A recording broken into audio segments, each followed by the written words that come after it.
Welcome to Around the World with Dane Waters. I am your host, Dane Waters. I'm broadcasting today from London, United Kingdom. And next week, no telling where I'm going to be. But as we always talk about, it is around the world. So I can't just sit around here in London because the world's a big, beautiful place. So let's talk about some of the highlights real quick. What's going on? I mean, we start every show talking about Donald Trump and just what's going on because no matter what, whether you like him or not, what happens in the United States with Donald Trump kind of sets a tone around the world. But the two things that I care most about are his current views on what's happening in Gaza and what's happening in Russia. Now, as far as Russia, he's decided to change his giving Putin 50 days to decide what to do about, whether to bring an end to the war. He's decided to change it to maybe 10 or 12. Well, let's do the math. He's already given him 20 days before he decided to change it to 10 to 12 days. So it's still going to end up being close, close to 50. But hopefully that he'll decide to take some major action to hold Russia accountable for their actions. But more importantly, I listen, the world knows how I feel about Donald Trump. The world knows that I am not a fan by any stretch of the imagination. But I will say that him understanding and recognizing that there is the starvation happening in Gaza. Doesn't matter whether you're pro-Palestinian or pro-Israeli. The bottom line is there's starvation taking place in Gaza, and the fact that he recognizes that something needs to be done about that, I have to commend him on that. So what's the saying? Even a blind squirrel finds an acorn every now and then. So I think he's finally understood the importance of ending starvation because more people have died in the Middle East than they have anywhere else in the world in the last year, even in the Ukrainian war. So. It's something that we all need to recognize. What else is happening with Donald Trump? The Epstein files. It's one of those things. Life. Listen, we all make mistakes. There's always something in your life that keeps after you until the day you die. I think Epstein's going to be that for Trump because what's happening with Epstein and the release of the Epstein files. We'll have to see what happens there. But what I do want to talk about today, and what we talk about every now and then, we always talk about politics and things of this nature. But we can't forget Mother Nature. We can't. Mother Nature and our Earth is none of this drama can exist if this planet didn't exist. And we always have to understand the importance of talking about the globe, the environment, and today we're talking about wildlife. So let's take a quick break from Around the World with Dane Waters, and we'll be back with our first guest. And we'll have a very stimulating conversation about wildlife and about elephants. Thank you.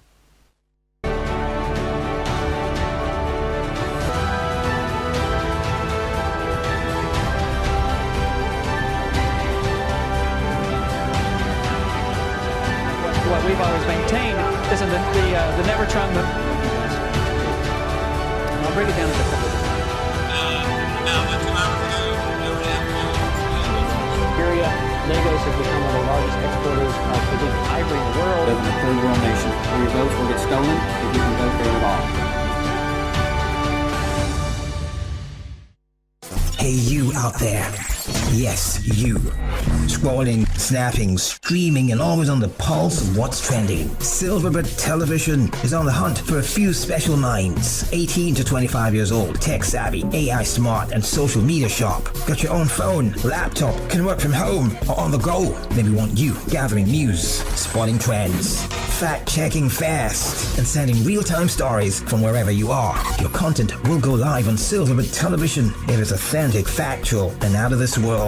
That's right, no fluff, just the facts. And it's not for free, you're gonna get paid. Think you got the knack to be the eyes and ears of the future? Then let's get with it. It is not your average job, it's a movement. Apply right now at PO@silverbirdgroup.com. Silverbird Television, where real stories find their voice. I'll bring it down to the couple.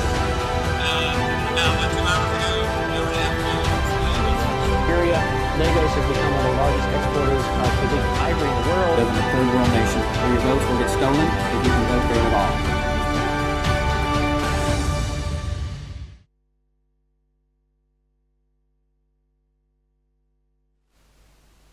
Welcome back to Around the World with Dane Waters. And today we're not talking about, even though I started the show talking about Donald Trump, we're not talking about politicians. We're not talking about wars. We're not talking about any of those things because at the end of the day, my passion above everything else is elephant conservation. To me, elephants are the most majestic animals on this planet. And while everything else is going on around the world, it's very critical that we not lose sight of the importance of protecting those who are defenseless against man and their cruelty. So, welcome to Andrew Dunn with the Wildlife Conservation Society. He's there actually in Nigeria. So, welcome, Andrew. How are you today? I'm fine, thanks, Dane. Good morning, everybody.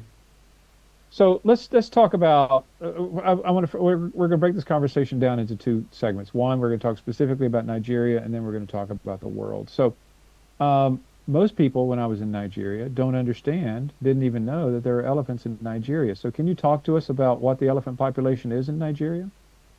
Sure. Yes. Thank you. Yes. Most people don't know that, Nigeria, we've got gorillas, we've got lions, chimpanzees, and elephants. So it's still a very diverse and rich country. And it's also Nigeria is one of the few countries in the world that's got both forest elephants and savanna elephants. So forest elephants in the south, where they're obviously rainforest, and then savanna elephants in the north. We estimate there are about 300 to 400 elephants left in Nigeria, so a very small population. That's about 200 or 300 forest elephants and roughly 100 savanna elephants, spread across roughly 10 different sites in Nigeria. Oh, amazing. So here's the next question. Why should Nigerians care that there are elephants in the country?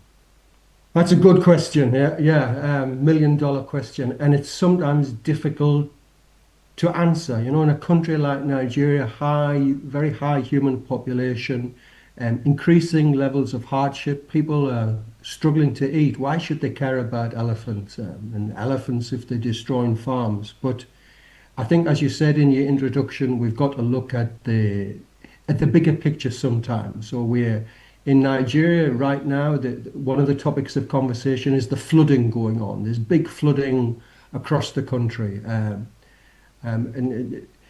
that's causing hardship for many people. Climate change, rainfall is much more erratic, causing problems for farmers. So I see the symbol, elephants as a symbol of how well or how badly we're looking after our planet. And if we don't look after elephants, if we don't protect our forests, then flooding is going to get worse and climate change is going to get worse. So we need to protect elephants as a symbol of caring for the earth, caring for the environment, to make sure we've got a long-term future on this planet. Having said that, Nigeria has short-term problems. People are hungry. People want a better life for themselves and their children. So we also need to, while looking after the planet long-term, we need to address people's short-term problems of hunger and poverty and education and health also. And listen, I respect that. And we see that globally. We see that, listen, everybody, and I'm sure you would agree with this, wake up every morning, and especially if you're a parent, you think about my priority is to feed my kids. My priority is to put a roof over my children's head, or over to my head, or over my spouse's head. Those are the priorities. So why should I care about elephants, whether they live or die? But to me, and just for what it's worth, to me, it's about humanity. Because if we give up our humanity, it doesn't matter if we have roofs overhead. It doesn't matter if we feed our children, because what kind of life is it where, we have to live, but we also have to be human at the same time. So we have to find that balance. And but like you're saying, what's happening in Nigeria economically with the climate is something that we all have to recognize. So let's talk about climate change. So you talk about there are two types of elephants in Nigeria. Yeah. Do you see that climate change is going to drastically impact their viability or their ability to survive? Yes, I think so. We've already seen. So one of the problems, or one of the main problems affecting elephants, is the conflict with farmers surrounding protected areas. And we've seen growing levels of conflict. Elephants are leaving the safety of protected areas of national parks and coming out onto farms and destroying farms, and then getting shot as a result by angry farmers who are not paid conservation. And one of the theories behind this, why are elephants leaving the safety of protected areas? some, well-renowned scientists are saying this is one of the impacts that we're seeing because of climate change, that the forests look healthy, but they're not producing the same levels of fruit and food for elephants that they used to. And elephants are hungry in rainforests and are therefore coming out. So climate change is having all kinds of impacts that we're not fully aware of. If some areas become drier and then there's a nice national park but it's no more suitable for elephants, it means the elephants will leave that national park and then come into conflict with surrounding farmers. So climate change is certainly going to have an impact on wildlife in Nigeria and particularly on elephants. And so what is the WCS doing in relation to elephants in the country? Thanks, good question. So we're working with the Nigerian National Park Service, so we're focusing our efforts in Cross River State, which is the area where there's most rainforest left. So Cross River National Park has got Nigeria's largest population of forest elephants. So we're working with the National Park Service, training rangers, providing equipment, improving levels of infrastructure, supporting rangers on the ground. It's World Ranger Day later this week. So rangers doing an important job in Nigeria, reducing levels of hunting, reducing levels of illegal logging. So working with the National Park Service to protect Cross River National Park, but then also working in northern Nigeria with Bauchi State Government to protect Nigeria's largest population of savanna elephants in Yankari Game Reserve. And that work is not just focused on rangers, it's also focused on surrounding communities, improving sustainable livelihoods, whether that's working with cocoa farmers or tree planting or working with pastoralists to vaccinate cattle, work with local schools to improve education and awareness. So various different activities with state government and federal government. And do you find that as far as the federal government, especially the new administration of President Tinubu, are they interested in protecting elephants? Do you say that the government is, becoming more or less interested in providing support? Again, another good question with not an easy answer, Dane. Certainly the National Park Service, which is a parastatal of the Federal Ministry for Environment, they're certainly keen in protecting elephants. And last year, the minister signed off on Nigeria's first ever National Elephant Action Plan. So there is some levels of commitment, certainly at the federal level, I think. But there's, as you said in your introduction, there's not sufficient awareness. People don't know there are elephants. They don't know that it's important to protect elephants. And at the state level, the governors, I think they often have competing interests, competing demands for scarce resources. So elephants and conservation are not always given, sufficient attention that they need to protect them in the long term. So it's mixed really, and unfortunately, I think Nigeria doesn't have long left. Maybe another 10 years, and elephants might have disappeared completely from Nigeria. So we really need to do something quite urgently now. Well, there's two questions here. So why do you think that in 10 years, what is the greatest risk to these elephants? Is it poaching? Is it human-elephant conflict? Why would this population of 300 to 400 disappear in 10 years? Yeah, exactly. It was elephant poaching until quite recently, but I think the biggest threat to elephants right now in Nigeria is human-elephant conflict. It's farms, it's the growing human population. It's the fact that farmers are now right up against the edge of national parks and game reserve. There's no buffer zone, there's no safe space for elephants. And the farms right on the edge of the national park, elephants are tempted and come out and damage crops. And angry farmers often take the law into their own hands and elephants are killed. So it's human-elephant conflict with farmers, crop damage by elephants. It's really the number one threat to survival of elephants in Nigeria. And so what about, just to go back to the federal government, for example, so if you could ask them to invest more, where exactly would you ask for their investment? I would asked them to invest more in the Nigerian National Park Service. Some 90% or so of Nigeria's remaining elephants are found inside protected areas. So it's important that those protected areas are well managed, that rangers are well supported, have got good salaries, there's sufficient equipment, and also that the communities living around national parks see some benefit from the national park. So that's what I would ask the federal government to do, to make sure our national parks are properly funded. And if the national parks are properly funded, then at least these small pockets of remaining elephants in Nigeria will be allowed to survive. And so is ecotourism a possibility? I mean, around the world, especially in Africa, other parts of Africa, they talk about, we shouldn't, what's the word I'm looking for? Not poach, but diminish, cull the herd. And said that, the old saying is that a live elephant is worth 70 times more than a dead elephant. I mean, why can't ecotourism grow more in the country? It can. It can. I mean, one of my favorite spots in the whole of Nigeria is Yankari Game Reserve in Bauchi State, with a good sizable population of savanna elephants, and that's a great site for tourists, and it's been a famous site for tourism since the 70s, and very popular for Nigerians and for expatriates. But it's unfortunately that it's not always secure. There's high levels of insecurity. Maybe it's a little bit better than it was a few years ago, but it's an issue for tourists wishing to travel in the country, particularly in northern Nigeria. It's close to the northeast. Road travel is difficult. Air travel is sometimes difficult, and yeah. But tourism in the long term, and again with the gorillas in Cross River State where I'm based, I think tourism in the long term will provide revenue for Nigeria, but perhaps not today, not right now.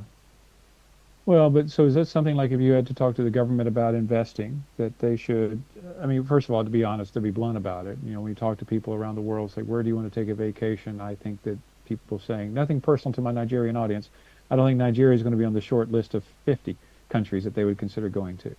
So, yeah, but I agree with you. I've been to Nigeria numerous times, and I do believe that there's so much beauty and opportunity there, but there is the security question. But these are things that the government could address. For example, if they saw that ecotourism could be beneficial to the state and to the federal government, investing in security seems to be something that would be a no-brainer. Does the government promote ecotourism in the country? Yes, I mean, there's a whole ministry of tourism. I'm sure, there is money spent on tourism, and there's money spent by the National Park Service. So that there are some tourist sites. The other place that I love in Nigeria is the Abudu Plateau. It's in Cross River State. It's a beautiful site, and previous administrations have invested a lot of money developing sites like Yankari and like Abudu Plateau. I mean, there's been some improvements, as you said. Nigeria is not on the top of the list for tourist countries, but the Nigerian Immigration Service recently completely revamped the visa system for tourists. So there's now an e-visa system. It's much easier to visit Nigeria than it had been in the past. Getting a visa for Nigeria, strangely enough, was quite difficult. So that's improved. So, I've been in Nigeria a long time. I'm proud if people call me a Nigerian man. There are some improvements, and the one thing that Nigerians are born optimists. We always believe that things will get better. We don't lose hope, and so I think there are small improvements, still a long way to go, but we remain hopeful. Let's talk about you for a second, because help us understand, first of all, how long you've been in Nigeria, and how did you end up into wildlife conservation? I've been in Nigeria, with my current employer, the Wildlife Conservation Society, for more than 20 years. I'm based in Calabar, in Cross River State, a great city and a lovely state. And before that, I worked for WWF in the 90s in Taraba State. So getting getting on towards 30 years in Nigeria. How did I end up?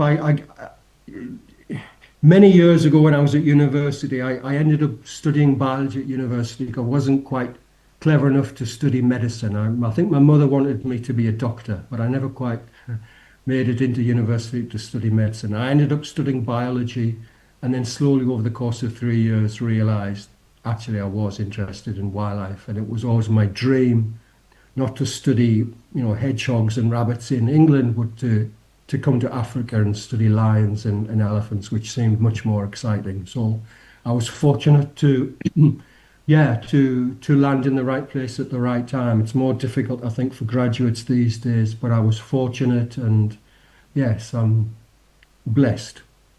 Thank you. 30 years in Nigeria. I have to tell you that you're probably one of the few foreigners who have been in Nigeria for 30 years, I would venture to say. You know, that's impressive.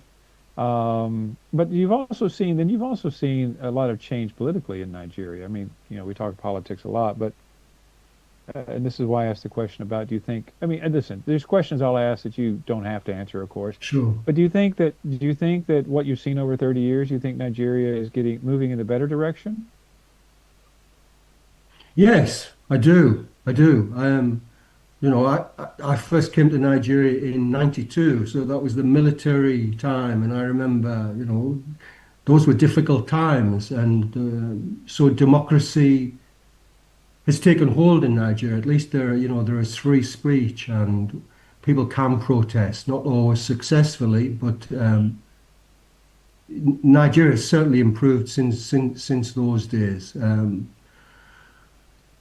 As I said, still got a long way to go, but at least at least we have democracy. We're not military rule. If you compare Nigeria to, say Cameroon, where we've got a guy 90 plus looking to extend his tenure, and in so many countries around Africa, they don't have that levels of democracy. So whether we have the president right now that we want or we don't want, or whether he's doing a good job or not, at least we can go out in a couple of years' time and vote for somebody else if we don't like what's going on. So I think the democracy in Nigeria, the free speech in Nigeria, the free press is something to be proud of, and we can build on that. I think we've got the foundations for improvement, for change. Well, listen, I think that they need to put you on TV commercials for Nigeria, because I think that you were an excellent promoter of Nigeria, more so than just about anybody else I've had on the show. Real quick, let me ask you this before we take a break. If you could say anything to the Nigerian population about elephants, because the next segment we're talking about kind of more global issues, what would it be? What words of wisdom would you give to Nigerians about, seeing elephants, promoting elephants, conserving elephants? Give your little rah-rah speech. Thanks. I'd say that we should be, Nigerians are proud people. We won the ladies football team won the other day. We're proud. We are strong people. We are, and we're the giant of Africa. And let's protect the giants, the giant elephants. For the future, for our children, for our grandchildren. We have elephants. Let's not let them disappear. We've lost rhinoceros, we've lost giraffe, we've lost wild dog, we've lost so many species. Let's draw a line in the sand and say no more extinctions in Nigeria. We'll protect the giant animals that are elephants, because Nigerians are the giant of Africa. So I just realized that in my the little preview for the show, it says, I did an interview, I think in France once. It said that Nigeria is one of the largest exporters of illegal wildlife in the world. So let's talk about that. We talked about all the positives about protecting elephants and what's in Nigeria. Now, sadly, we had to get to the kind of the dark side. So let's talk about the wildlife export, illegal wildlife issues in Nigeria. Yeah. So tell us more about that. What do you know, and what are your thoughts on it? It's true. I mean, Nigeria, I think, is the number one exporter of illegal wildlife products: ivory, pangolin scales, live primates, live birds. So it's awful. It's a stain on Nigeria's reputation, and a lot of these animals are not Nigerian animals. They're being imported from neighboring countries, from Central Africa. particularly pangolin scales, and being then sent to exported from Nigeria to Vietnam and China. But there's also trade in ebony. I just saw earlier this week the Nigerian Customs Service made an arrest of more than 1,000 live birds in Abuja. So unfortunately, there's a big trade in various illegal wildlife products, but also in live animals, using Nigeria's porous borders and maybe weak enforcement procedures. Yeah, illegal wildlife trade. It's big. It's next to human trafficking and the drug trade. It's up there with those high levels of criminality, and it's something very difficult to address, unfortunately. No, the famous Lekki Market, there in Nigeria. I was there, Yeah. I don't know, it was probably a couple of years ago, and walking around, and you can pretty much buy in the open anything you want. I remember recording undercover. Um, I was trying to buy some ivory. The guy was selling me ivory, and it's just there in broad daylight. No one's doing anything about it. So when you say it's from other countries, so like where is most of this ivory coming from, and where's it, and how is you said it's a porous border, but are the border guards just turning their back to it, or how exactly is it getting into Nigeria?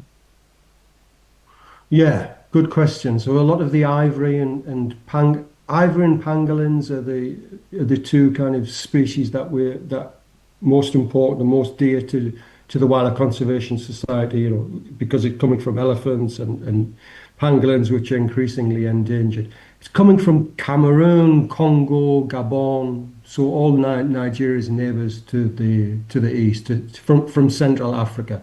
A lot of it coming across the road borders in with Cameroon in Cross River and Adamawa State, but also through the ports, through Calabar Port and others, and then often leaving Lagos Seaport, put into containers and leaving Lagos, or else through airports like Abuja or Kano. Does it seem like that if the government, I mean, is it very profitable? Is that what the government, is it because of corruption that it's not being stopped? You'd imagine that you could try to do more to stop this trade. It's extremely profitable. I think it's the third most lucrative illegal transboundary activity after the drug trade and after human trafficking. It's illegal wildlife trade. So yeah, there's huge profits to be made. Unfortunately, until relatively recently, very low chances of being arrested. So yeah, huge profits to be made. But is the government now, when you say until recently, so does that mean the government is investing in trying to stop this? It's improving, yes. So Nigerian Customs Service is certainly making efforts, and they're making quite a few arrests. They're getting support from some NGOs with information gathering and intelligence. So there's been some improvements, but I don't know, if that's just the tip of the iceberg. What we're seeing, there are so many arrests. I think we haven't even really uncovered the scale of the trade that goes on. And who is behind it? Is it like, is China behind this trade? I know you said Vietnam and China, but who's really causing this market to exist? Unfortunately, yes, I think so. I think it's Chinese, Vietnamese. There's a large Chinese population in Nigeria, like many other African countries, and unfortunately linked to illegal activities. Not always, of course, but often it seems. And so, when you talk about being the largest, this is what people have to understand. When you say that, when we talk about Lagos being one of the largest, Nigeria being one of the largest exporters of illegal wildlife, I mean, that's a pretty substantial thing to say, considering how large Africa is. But wouldn't you think that also in the ports, that there could be more important? If you had to focus your enforcement, would it be the ports? Would it be the airports? Or would it be the borders? Where do you think the enforcement needs to increase? All of those, unfortunately, but probably the port. So yes, I think the Nigerian Customs Service are doing a good job. But you go to Apapa or somewhere like that. The sheer size of it, the scale of it is so difficult, so overwhelming. I'm sure that, the Nigerian Customs Service needs more scanners, more containers need to be scanned. But unfortunately, the sad truth is Nigeria suffers from high levels of corruption. There's large amounts of money to be made. If government workers are not paid sufficient salaries, they're quite easily compromised, and that's often how business works in Nigeria. We've got lots of good laws in Nigeria, but the laws are very weakly enforced. So I think that must be the reason why Nigeria is the #1 exporter of illegal wildlife trade, because you can do illegal activities in Nigeria if you know the right person or you're prepared to pay bribes. That's the sad fact of how things are. Just to go back to that, once again, I have to preface this by saying I love Nigeria, but I remember that you say that they've changed the visa system there, but I remember every time I'd fly into Nigeria, as soon as you walk off the plane, people are asking for money. I mean, literally asking for money. And I remember the customs agents there would always give you, slow down your passport you're getting in until they say, "Oh, do you have a gift for me? Did you bring me a gift? Do you bring me?" I mean, it's just rampant. It's definitely a cultural issue, and that's something that it's a cultural issue that has to change. But so here's a question for you. So we talked earlier about why Nigerians should care about protecting their elephants that they have. Now, we talk about the economic issues in the country.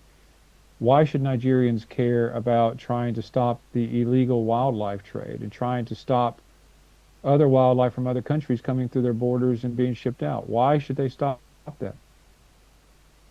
Yeah, I mean, maybe we shouldn't, but we're all part of mankind. We're all, global citizens. It's important not just to protect elephants in Nigeria or lions in Nigeria, and some of the elephants in Nigeria, transboundary elephants. So there's elephants moving backwards and forwards with the border with Cameroon, with the borders with Niger and Chad. So we need to protect all of Africa's elephants. Otherwise, it will all continue to decline, and there'll be more species extinction. So Nigeria has got an important role to play in that respect, and should be seen as leading the way for Nigeria, for other African countries to follow. So it's not good that Nigeria allows this illegal wildlife trade to continue. It needs to do more, needs to strengthen its borders, needs to provide greater support for the Nigerian Customs Service and for NESRIA. I think it's a very important thing for Nigerians and other people around the world to understand that, Nigerians always talk about, my guests when I have on the show, talk about how Nigeria could be a global leader, how Nigeria could be, because being the largest country in Africa, how it could set the tone for many things, whether it's foreign policy, whether it's helping in wars. But this is also where, if Nigeria wants to be a world leader, in my opinion, they should be a world leader in wildlife protection as well. And really set the tone about, correct me if I'm wrong with this, Gandhi once said, the way a country treats its animals is indicative of the people themselves. And in turning a blind eye, just because you see an illegal load of pangolins that weren't killed there, by not stopping that really is an indication of who you are as a people. And I think that's important for Nigerians to understand. Yeah. So let's talk about just, with this wildlife trade, how is WCS is a global organization. Real quick, tell us about WCS, just so we all know about WCS. Thank you. Thanks. Yeah. So the Wildlife Conservation Society, we were established more than 150 years ago in New York. We're the New York Zoological Society. So we run a number of zoos and aquariums in New York, the famous Bronx Zoo, the Central Park Zoo. But also, as zoos became successful and well established, they also established outreach programs. Initially they would send people to Africa to collect animals, but now the trade is the opposite way. So we would breed endangered species in zoos and then often bring them back to Africa to introduce. But there's a growing recognition, of course, that you can't protect animals in zoos, you need to protect them in situ. So WCS works in more than 50 countries around the world, including Nigeria, Cameroon, Gabon, Kenya, Tanzania. to protect animals on the ground. So we focus on endangered species. So in Nigeria, that's elephants, lions, chimpanzees, and gorillas. Yeah, so working with government, working with local communities to make sure that large animals, charismatic animals don't go extinct around the world. That's basically, yeah, what we do. Well, WCS is an amazing organization. I mean, I see their efforts around the world, and it really is an organization that people should learn more about. And I got just real quick. So, is it if they want to learn more about WCS, is the best thing to do is to go to their website? Yes, we're on website or on social media. Yes, yeah, there should be lots of Okay. information there. Yeah.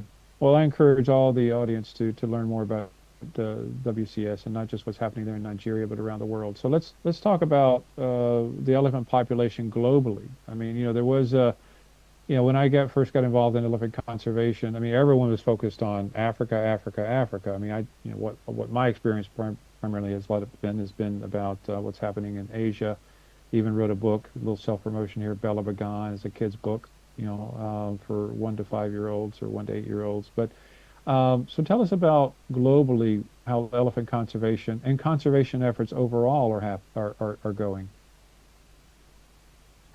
Probably not, because I've stayed in Nigeria too long, if I'm honest. I don't know a huge amount of what's going on globally with elephants, but obviously there's an important populations of Asian elephants, and I know that like the elephants in West Africa, one of the main threats to Asian elephants is human-elephant conflict. So we often try and look at what's happening in Asia to see if we can replicate some of those activities to help protect elephants that are, living alongside humans, living alongside farmers. So it's not just addressing the ivory trade, the poaching of elephants, but it's how the elephants live alongside farmers. But I think you need a different expert, unfortunately, to talk about elephants in Asia or globally. I do know that, obviously there'd been decades past where there was, elephants were slaughtered across Africa because of high ivory prices. And then CITES managed to ban the ivory trade, and that seemed to have a positive impact. The price of ivory dropped and elephant poaching dropped. And elephant poaching seems to continue at low levels, but maybe picking up. There was a lull during COVID when I think there was a lot of illegal wildlife trade. It stopped, but it seems like that's starting to pick up again now.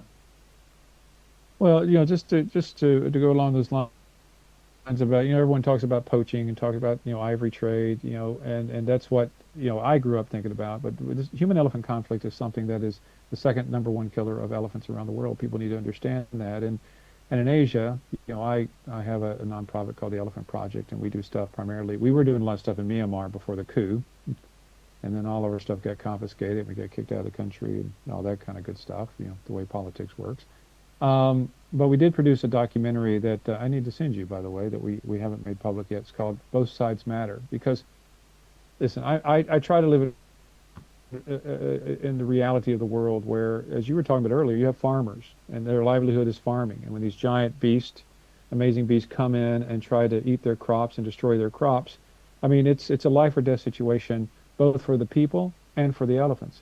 And that's why in this documentary we did about Myanmar, we talk about both sides matter, because these elephants, because of deforestation, elephants are looking for food, they go into sugar cane, take the sugar crops.